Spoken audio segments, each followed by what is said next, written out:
Hey everybody, welcome to Jacob's Quest, and today I just finished watching episode 5 of Obi-Wan Kenobi. Obviously, full spoiler review.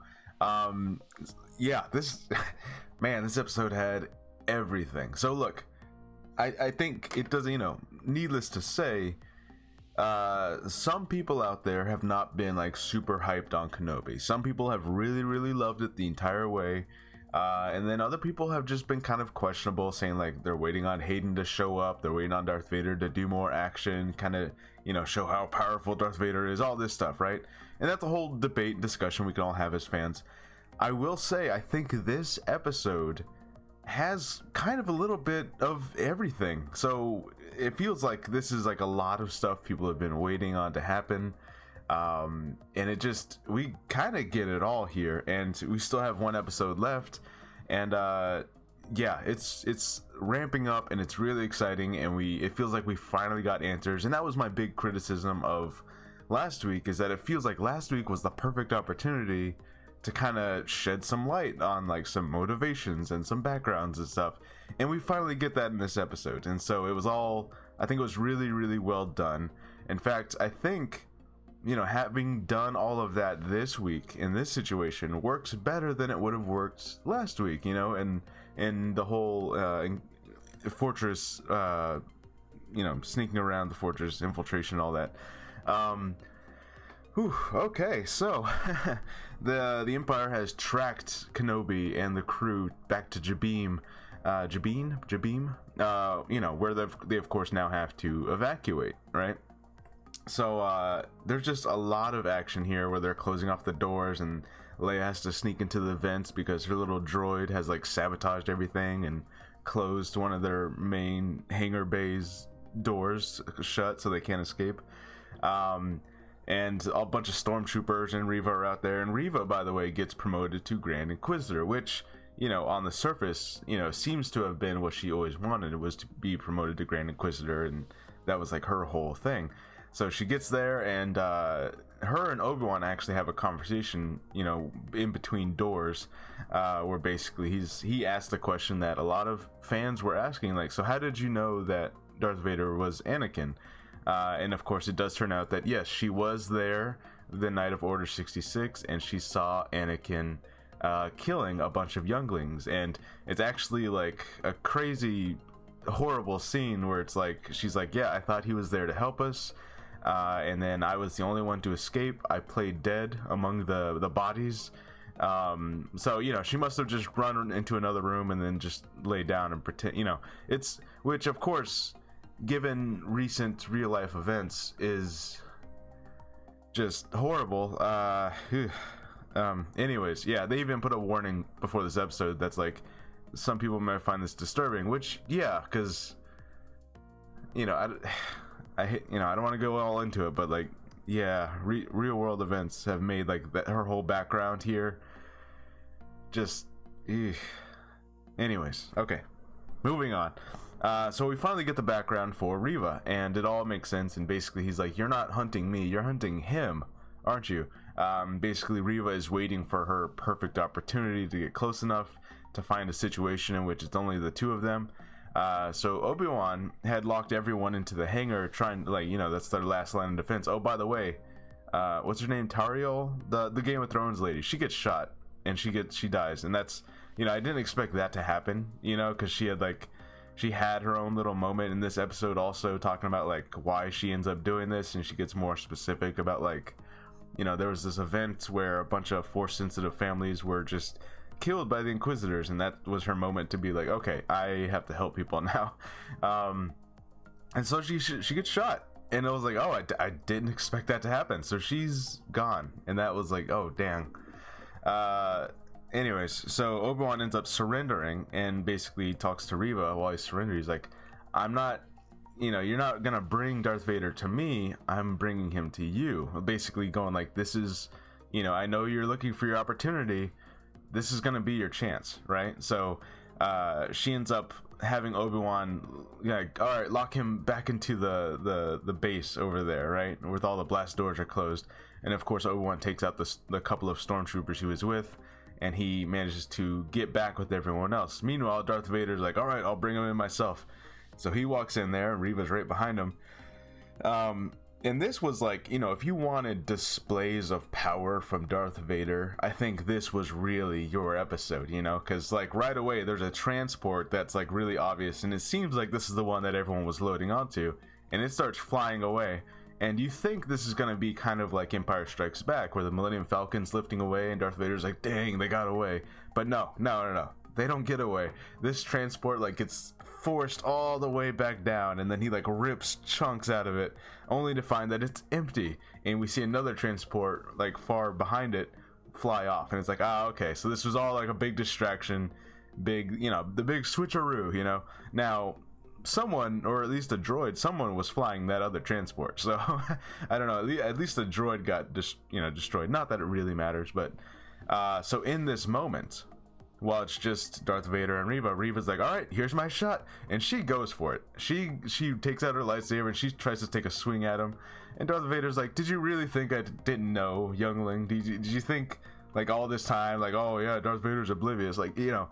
And you know, again, if you wanted displays of power, Darth Vader is just playing with her. Literally, he doesn't even take out his lightsaber, his own lightsaber. He just uses the Force to dodge her and force her hand back and push her around. Like, it's such an unfair fight that was like, oh god, they are like doubling down the fact of how powerful Darth Vader is. Like, he literally is just playing around. And then at one point he takes her lightsaber, and then he you know, he separates it into two lightsabers, and he hands her one. He just like throws it back at her, like, all right, come on, this is what you wanted, let's do this. And of course it does not end well for her. So they're fighting, and like, when I say fighting, let's put that in quotations, put an asterisk next to fighting, because that's more like Darth Vader again is just kind of playing around. There's this moment where the lightsaber gets knocked out of Darth Vader's hand. She goes in for like a spin slash. He grabs the lightsaber out of her hand, force grabs the other lightsaber that he had just dropped, and now he's got both of them. And I was like, Jesus, this is not a fight. This is like a bully. This is like a bully just picking on someone. Oof, it was horrible. Yeah, Reva did not stand a chance against Darth Vader. So of course, Darth Vader, and this again, I'm starting to feel bad for Reva, because like, she's having these flashbacks of Order 66 where Anakin was there, and she gets stabbed like in the same way that she saw Anakin coming towards her. So she gets stabbed, and it's like, oh god, she's done. And then he's just like, your rage was useful, but you're no longer of any use to me. And then the Grand Inquisitor, the one that she stabbed, comes back, and he says something along the lines of like, you know, revenge is useful on the will to live, you know, which we've seen the will to live, obviously, with Padme's infamous will to live death being used in Star Wars before. So like, I feel like they're kind of riffing on that, like, oh, if a Sith has the will to live, he's gonna find a way, kind of like Darth Maul, right? Like Darth Maul, he just had the will for revenge so much that he made himself live, and that's. So it's like, yeah, the dark side can do stuff like that, you know, so I'm willing to just go with that. Plus, you know, of course, he does have the two stomachs things, so, you know, whichever answer you like better. But yeah, so the Grand Inquisitor is back. Of course, you know, I feel like we all knew he was going to be, right? Like, there's only a couple people who, I don't know why they thought that they would break canon like that. Obviously, he was coming back. But yeah, so it was all just a big play. Like, the entire time that they had Reva like, oh, you're Grand Inquisitor now, you're hunting Obi-Wan for us, it was all just to use her anger to hunt down Kenobi. It was all just a play from the beginning, you know, like none of it was real, which of course is very much a Darth Vader move, you know. So yeah, he like, the Grand Inquisitor like rips the Grand Inquisitor pin off of Reva, puts it back on. He's like, all right, see you later, Grand Inquisitor. And they just leave her there in the dirt after she's been stabbed in the stomach, right? Which of course, you know, part of me is like, wait, didn't Grand Inquisitor just survive a stabbing like this? Wouldn't you think to kill her off?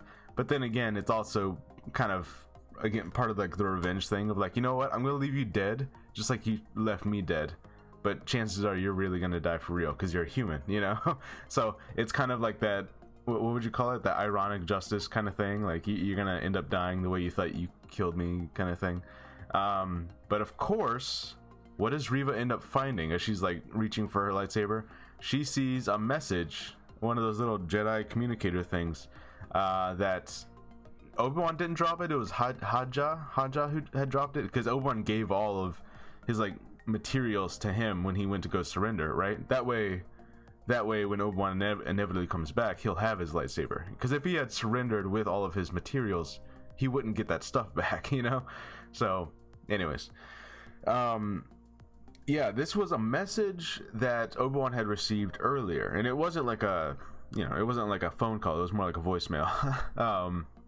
Where basically Bail's like, hey, I haven't heard from you in a little while. Which, if you go watch episode 2, we hear everyone say that, oh, I've let Bail know that you're safe. Of course, that was episode 2. That's before Leia got kidnapped again, and it's taken now much longer to get her back to Alderaan than it probably should have. But yeah, Bail's like, I haven't heard from you in a little while. So if they found out about, the twins, if they found out about Leia and the boy, I'm going to go to Tatooine. I'm going to help Owen because he's going to, he's going to need help protecting Luke. Basically, I think the idea is that, Bail would show up saying like, all right, Aunt Beru, Uncle Owen, Luke, come on my spaceship. Let's get out of here because, they're probably on their way here eventually, right?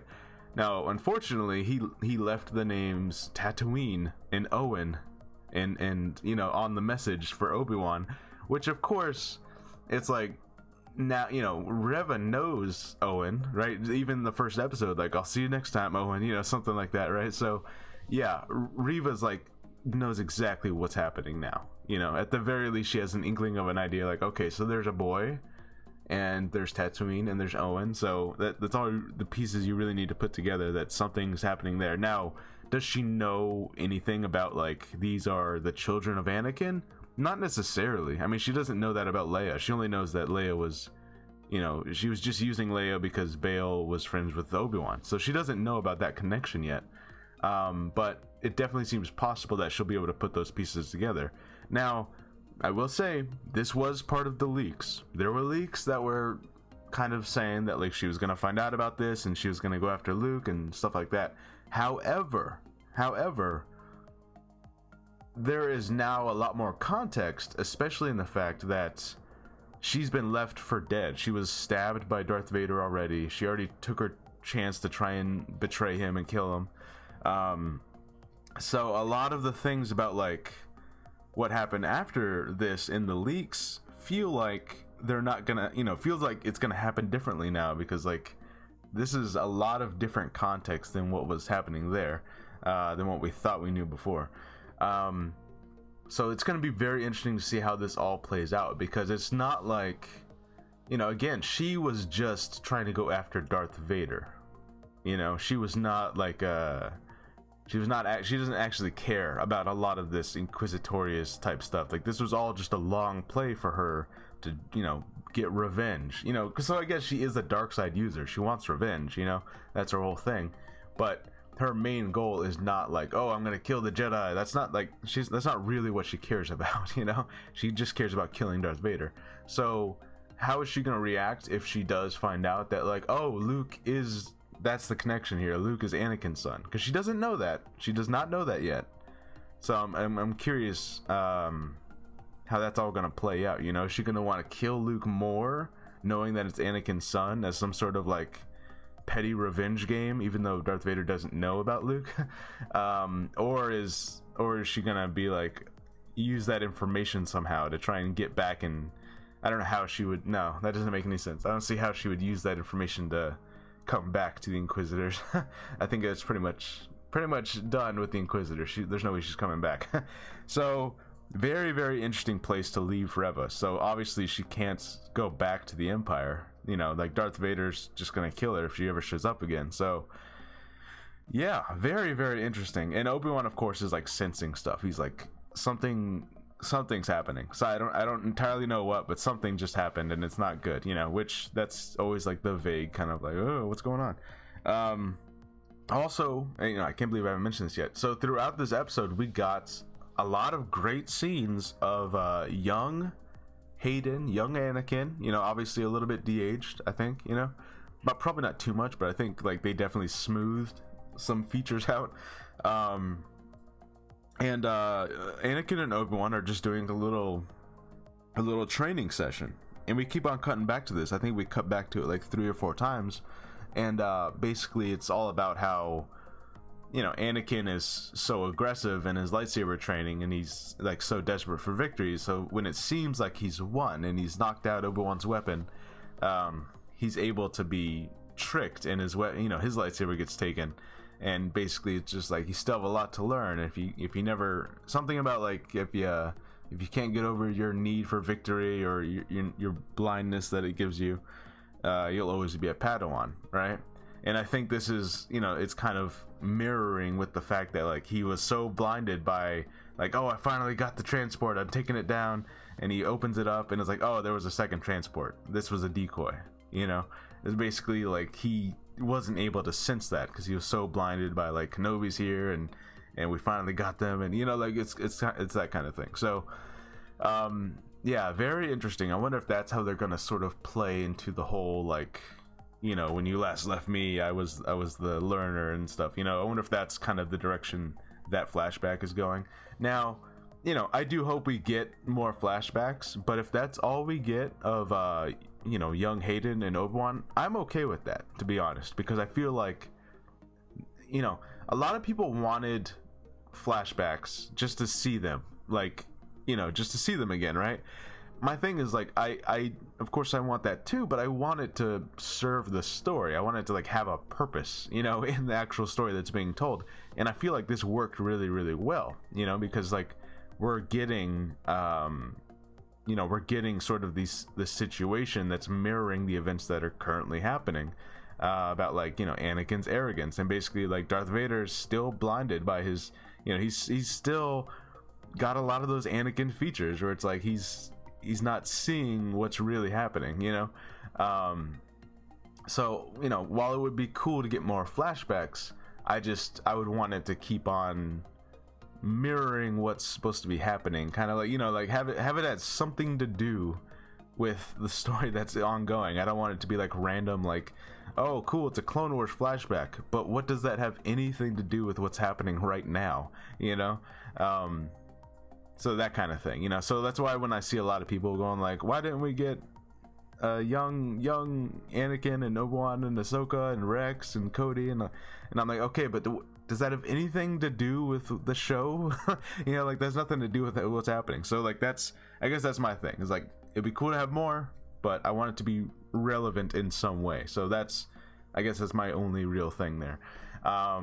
So yeah, I enjoyed everything about this episode. Like, it had the action, it had like Darth Vader's crazy display of powers that was like totally unfair. It had like the messed up past of Reva and Order 66 and the younglings and all that. We finally got some answers. We got, I guess you could call it a lightsaber fight, but again, it was more just like a bully messing around with, you know, like someone that stood no chance against them, kind of thing. Overall, like that was great, and we're definitely gonna get another fight between Vader and Obi-Wan, because when we leave this episode, the Empire's right behind them. They say that their hyperdrive is broken, and the Empire's right behind them. So I don't know if they're actually going to be able to, I mean, maybe they'll be able to leave the planet, but they're not going to be able to like escape, right? Like they're going to have to like settle down somewhere, try to fix the hyperdrive before they can get everyone out of here. So, you know, exactly where they end up settling down, where is Obi-Wan and Vader's like final fight gonna happen, who knows, right? But just, man, I am so excited leading up to this finale, you know. And it you know, I will say, like last episode, I didn't know where this show was heading, you know, like as I was fine with last episode, but like I felt like I still needed so many answers, and it still felt like so much stuff hadn't been done that I didn't know where this was going. But now, like this episode, I feel like fixed a lot of kind of things I was starting to get worried about. You know, I was like, what's the conclusion we're leading to? Now I feel like, okay, we're getting it. You know, like I understand Reva and her whole arc, and it's actually a really interesting turn that they did this episode, and I really like that. And just, yeah, they're gonna have to settle down somewhere, try to fix their hyperdrive. The Empire's right behind them, so Obi-Wan is inevitably gonna have to fight Vader again. Also, one more thing, we do get a glimpse of like a pile of lightsabers. I'm sure someone out there is already looking at those pictures of lightsabers saying like, all right, whose is whose? So is this one, this is Tara Sanube's maybe, you know, this is Quinlan Voss's, you know, stuff like that. Speaking of Quinlan, we still didn't get him showing up, which, you know, they say that he helps out sometimes, so it makes sense, like, okay, so he's just not always here, right? I guess my only thing is that, like, you would think that once the base is under attack, I was kind of expecting someone to, like, all right, like, can we call Quinlan? Like, he's out there somewhere and he knows where we're at, so maybe he can come help us. But no one really called him, so I don't know. It, as cool of a name drop as it was, and cool of a confirmation that he's still alive out there somewhere, it is a little strange to, like, they name dropped him, they know that he's involved in this thing, but he hasn't been contacted, and he hasn't shown up to help these people who are now on the run from the Empire and about to be destroyed. You would think that, like, hey, Quinlan, you have Quinlan's phone number, right? Can we try and call him? Like, he's because right now is the time when we would really need his help, you know, because we got Obi-Wan, but like if we can get some backup, that'd be great. So that is my only thing where I'm like, is someone gonna call Quinlan now that we're on the run? Because that would be useful, right? Like, it'd be cool if he was out there somewhere. So who knows? Obviously there's still one more episode that might happen, but if it doesn't happen, if there's no Quinlan, I'm okay with that. You know, I would just be like, so what is he doing? What is he doing that's so much more important than all of these people trying to escape right now? But, you know, them being on the run, them having to settle down on some nearby planet to fix their hyperdrive, now's the time to call them and be like, hey, can you get over here and help us defend ourselves until we can get the hyperdrive fixed? Because we're in a pickle. You know. Anyways, who knows? Who knows what's gonna happen? But I'm really excited, and I feel like a lot of people are gonna be a lot happier with this episode because we finally are delivering on a lot of like questions and a lot of loose ends. So yeah, pretty awesome. Let me know what you guys thought about episode 5 of Kenobi and how excited you are, and you know, did you love all the revelations and all the stuff that happened? And yeah, I'll see you guys on the next episode. Bye.